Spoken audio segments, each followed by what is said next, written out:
La primera carta de Pablo a los tesalonicenses.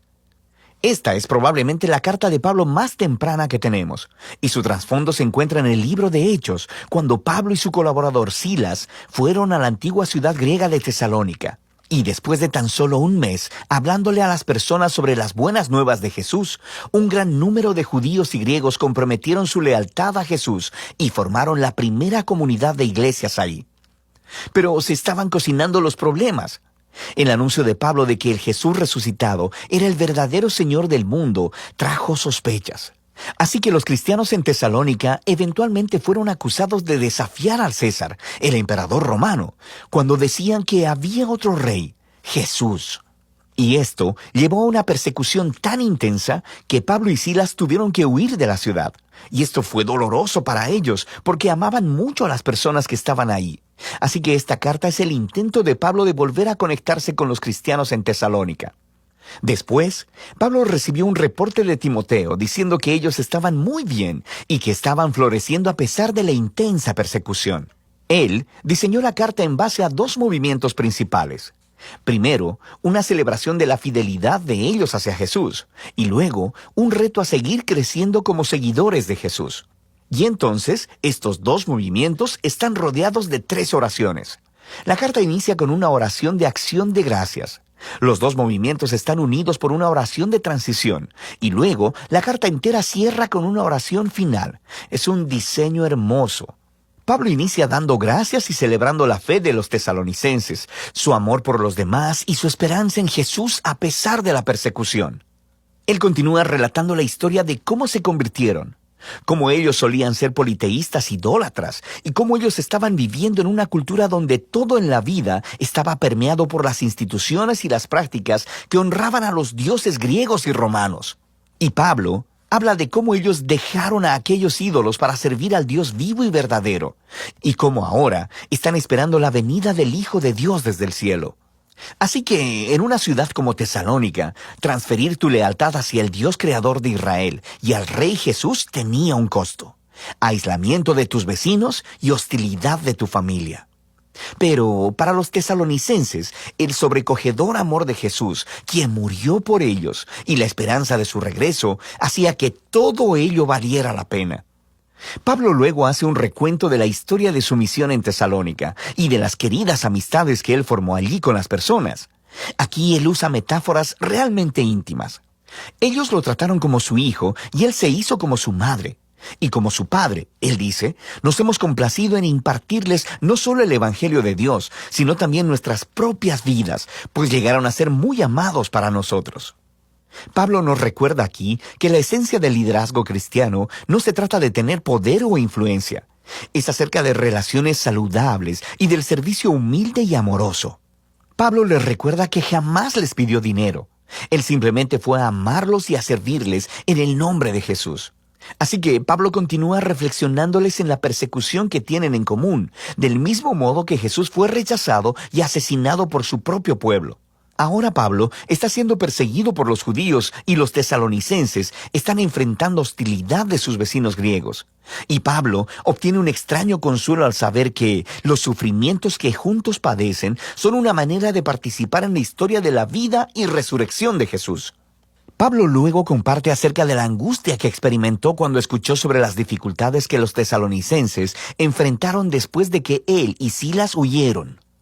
Así que él envió a Timoteo para apoyarlos y para ver cómo estaban. Y para su gozo, Timoteo descubrió que ellos continuaban con firmeza, eran fieles a Jesús, estaban llenos de amor por Dios y su prójimo, y deseaban tanto ver a Pablo, tanto como Pablo deseaba verlos a ellos. De manera que Pablo concluye con una oración por resistencia. Y lo que es genial es que aquí él introduce los temas que va a tratar en la segunda mitad de la carta. Él ora para que Dios haga crecer la capacidad de ellos de amar, que fortalezca su compromiso por la santidad. Según ellos, fundamentan sus esperanzas en el regreso del Rey Jesús. Así que él abre el segundo movimiento de la carta, retándolos a vivir una vida que sea consistente con las enseñanzas de Jesús. De manera que esto significa, primero que nada, un serio compromiso a la santidad y a la pureza sexual. En contraste con la cultura promiscua y sexualmente destructiva que está a su alrededor, ellos deben seguir la enseñanza de Jesús de experimentar la belleza y el poder del sexo dentro del refugio de una relación de pacto matrimonial comprometida. Dios toma muy seriamente la impureza sexual, dice Pablo. Esta deshonra y destruye a las personas y a su dignidad.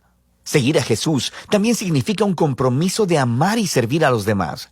Así que Pablo les instruye sobre que los cristianos deben ser conocidos en la ciudad como personas confiables, que trabajan muy duro, no solo para ganar dinero, sino para generar recursos, tanto para sí mismos como para compartir generosamente con las personas en necesidad.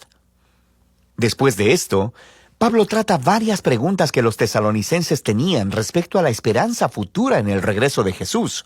Así que algunos cristianos en la iglesia habían muerto recientemente, muy probablemente asesinados como mártires, y sus amigos y familias se preguntaban acerca de cuál sería su destino cuando Jesús regresara. Así que Pablo deja claro que a pesar de su dolor y pérdida, ni siquiera la muerte puede separar a los cristianos del amor de Jesús. Cuando Él regrese como rey, Él traerá hacia sí mismo tanto a los vivos como a los muertos. Y Pablo aquí utiliza una imagen realmente genial. Usa un lenguaje que normalmente describiría la manera como un súbdito del César romano enviaría una delegación para recibir su llegada a la ciudad. Luego, Pablo aplica esta imagen a la llegada del Rey Jesús. Cristo también será recibido por una delegación de su pueblo, quienes se encontrarán con el Señor en el aire, le dan la bienvenida y lo escoltan de vuelta a este mundo, donde Él establecerá su reino de justicia y de paz.